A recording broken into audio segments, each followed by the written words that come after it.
Le 11 novembre est un jour férié en France.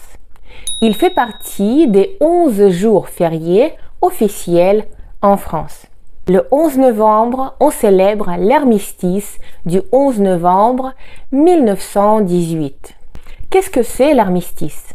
L'armistice est un accord qui a mis fin à la Première Guerre mondiale.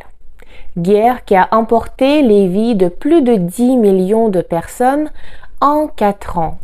Et même si cet accord a été signé, ce n'était pas encore la signature du traité de paix. Le traité de paix a été signé 8 mois plus tard, le 28 juin 1919, au château de Versailles. C'est pourquoi on l'appelle le traité de Versailles. Cet accord a été signé entre le pays vaincu, l'Allemagne, et les pays alliés, les vainqueurs, la France, la Grande-Bretagne et les États-Unis. En accord avec ce traité, l'Allemagne rendait à la France les régions de l'Alsace et de la Lorraine. En plus de ça, elle devait payer des indemnités énormes et d'accepter la présence des soldats français sur son territoire. Accepter ces conditions a été très dur pour l'Allemagne.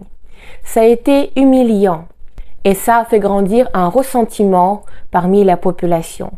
En partie, ce ressentiment a été la cause de la Seconde Guerre mondiale, où l'Allemagne avait besoin de prendre sa revanche. Il est important de connaître les termes suivants. Le poilu. Ainsi, on appelait les soldats de la Première Guerre mondiale. Lorsque les gens partaient à la guerre à cette époque-là, ils n'avaient pas l'accès au confort qu'on a aujourd'hui. Les gens ne pouvaient pas entretenir leurs cheveux et leur barbe. Donc, ils sont revenus avec beaucoup de cheveux et beaucoup de barbe. Vraiment poilus. Un autre terme inhérent à la Première Guerre mondiale, c'est les gueules cassées. On appelle ainsi les personnes qui ont subi des séquelles physiques, surtout sur la face, sur le visage, sur la tête. Des séquelles de leur participation à la guerre visibles d'un simple coup d'œil.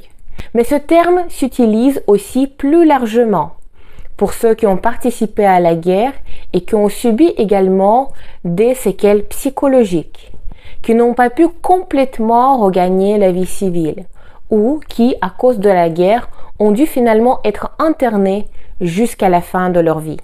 Le jour du 11 novembre, tous les élus de la ville, les maires et les conseillers se réunissent à côté des monuments aux morts pour la France. Tous ceux qui souhaitent peuvent venir participer. Ce jour-là, les gens rendent hommage à ceux qui se sont battus et qui sont morts pour la France. Chaque ville et chaque village français en a. Chaque famille a perdu quelqu'un ou a vu un proche revenir handicapé, blessé ou traumatisé. C'est pourquoi, même plus de 100 ans plus tard, on a besoin de se souvenir de cette date.